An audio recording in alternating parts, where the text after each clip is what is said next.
મિત્રો, સ્વાગત છે તમારું મારા કિચનમાં। તો ફ્રેન્ડ્સ, આજે આપણે બનાવવા જઈ રહ્યા છે લીલવાની કચોરી।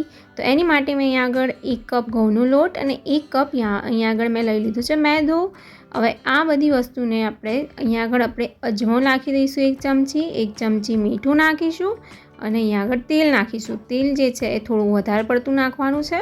અને ફ્રેન્ડ્સ, અત્યારે શિયાળો ચાલી રહ્યો છે અને લીલવા તો બહુ જ સરસ, મતલબ જે તુવેર છે એ તુવેર આપણે બજારમાં ખૂબ જ સરસ મળી રહી છે। તો આપણે લીલવાની કચોરી કેવી રીતે બનાવાય એ આજે આપણે જોવાના છે। તો અહીંયા આગળ તમે ચાહો, તમને ફાવે તો તમે ખાલી ઘઉંના લોટની પણ બનાવી શકો છો અને ખાલી મેદાની પણ બનાવી શકો છો। પણ મેં અહીંયા આગળ મેં મિક્સ લીધું છે અને સરખા પ્રમાણમાં લીધું છે। અને આ લોટ જે છે થોડો મીડિયમ રાખવાનો છે, કઠણ બાંધવાનો છે થોડો, મતલબ પરાઠાના જેવું, મતલબ કન્સિસ્ટન્સી જેવો આપણે લોટ બાંધીને તૈયાર કરવાનો છે। હવે આને ઢાંકીને આપણે મૂકી દઈશું 10 થી 15 મિનિટ। અને અહીંયા આગળ આપણે લીલવા જે છે એને ક્રશ કરી લઈશું। મેં અહીંયા આગળ 2 લીલા મરચાં લીધા છે અને 1 આદુનો ટુકડો અને આ ગ્રીન આપણા મેં અહીંયા જે આગલા દિવસે ફોલીને રાખ્યા હતા તુવેર, એ તુવેરને આપણે હવે નાખી દઈશું મિક્સરની ગ્રાઇન્ડર જારમાં। અને આ જુઓ, તમને હું લીલવા બતાવું કેટલા સરસ ફ્રેશ લાવી હતી હું, અને ખૂબ જ સરસ બને છે આ સિઝનમાં। તો કઈ રીતે બનાવવા, અને તો તમને ગમે તો મારી ચેનલને સબસ્ક્રાઈબ પણ કરજો ફ્રેન્ડ્સ। હવે જો આ લીલવા જે છે એ મેં અહીંયા આગળ મિક્સર ગ્રાઇન્ડરમાં લઈ લીધા છે અને આ રીતે અધકચરા આપણે જે છે એને ક્રશ કરી લેવાના છે। અધકચરા જ રાખવાના છે, તમારે બહુ એકદમ મતલબ પેસ્ટ જેવું નથી તૈયાર કરવાનું।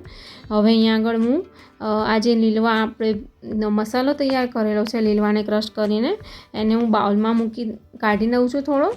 આ જ રીતે હું બધું જ લીલવાને ક્રશ કરી લઈશ અને તમે જોઈ શકો છો કેટલો મસાલો મારો તૈયાર થયો છે।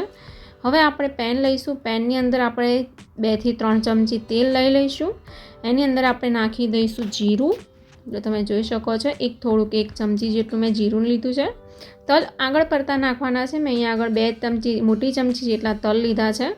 અને તલ મતલબ સાંતળી જાય પછી આપણે થોડી હિંગ નાખવાની છે। હિંગથી લીલવાની કચોરીનો જે મસાલો છે ખૂબ જ સરસ બને છે। હવે આ જે લીલવાને આપણે ક્રશ કરીને રાખ્યા હતા એ લીલવાને આપણે કઢાઈમાં નાખી દઈશું અને બરોબર રીતે હલાવી લઈશું।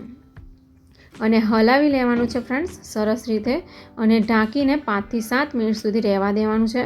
5 થી 7 મિનિટ સુધી રહેવા દઈશું તો આપણા લીલવા સારી રીતે ચડી જશે અને ટેસ્ટ સારો આવશે। હવે આપણે આમાં નાખી દઈશું મસાલા કરી લઈએ। તો ટેસ્ટ પ્રમાણે તમારે મીઠું નાખી દેવાનું છે, પછી 1 ચમચી જેટલો ગરમ મસાલો નાખી દેવાનો છે। તો 1 ચમચી ગરમ મસાલો નાખી દઈશું। પછી આપણે અહીંયા આગળ નાખીશું લીંબુ। આ જુઓ ફ્રેન્ડ્સ, અહીંયા આગળ લીંબુ ના હોય તો તમારે આમચૂર પાવડર નાખવો હોય તો પણ નાખી શકો છો મિત્રો। અહીંયા આગળ મેં લીંબુ વાપર્યા છે। હવે અહીંયા આગળ 1 ચમચી ખાંડ નાખવાની।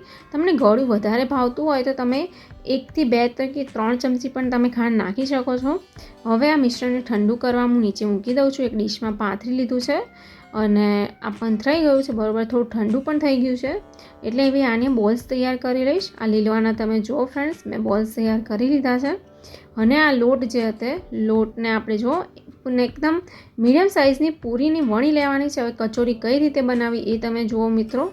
એક જે લોટ હતો, લોટમાંથી મેં લુઓ લઈને નાની પૂરી જેવું વણી લીધું હતું અને આ જ રીતે તમે જો હું ટેકનિક બતાવી રહ્યું, આ રીતે એક હાથે પકડવાનું છે ને દબાવતા રહીને આપણે જો આ રીતે લઈને ઉપરનો જે ભાગ છે એને કાઢી લેવાનો છે ને દબાઈ દેવાનો છે બરાબર।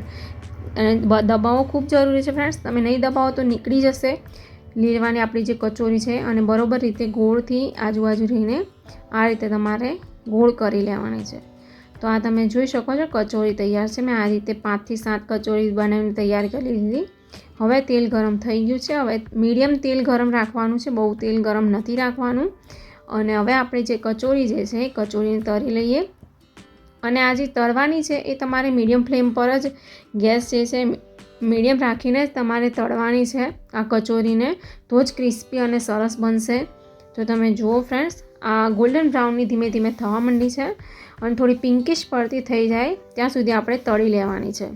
અને મિત્રો, આ તમે જુઓ આપણી જે કચોરી જે છે સરસ રીતે ગોલ્ડન બ્રાઉન થઈ ગઈ છે, એટલે હવે કચોરીને આપણે પ્લેટમાં નાખી દઈશું, પ્લેટમાં લઈ લઈશું અને પછી સર્વિંગ પ્લેટમાં લઈ લઈએ।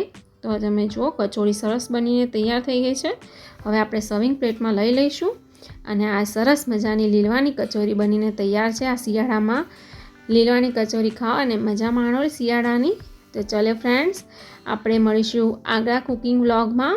અને વિડીયો પસંદ આવ્યો હોય તો વિડીયોને લાઇક કરો, સબસ્ક્રાઈબ કરો અને પોતાના ફેમિલી ફ્રેન્ડ્સમાં સબસ્ક્રાઈબ શેર કરવાનું ના ભૂલતા મિત્રો.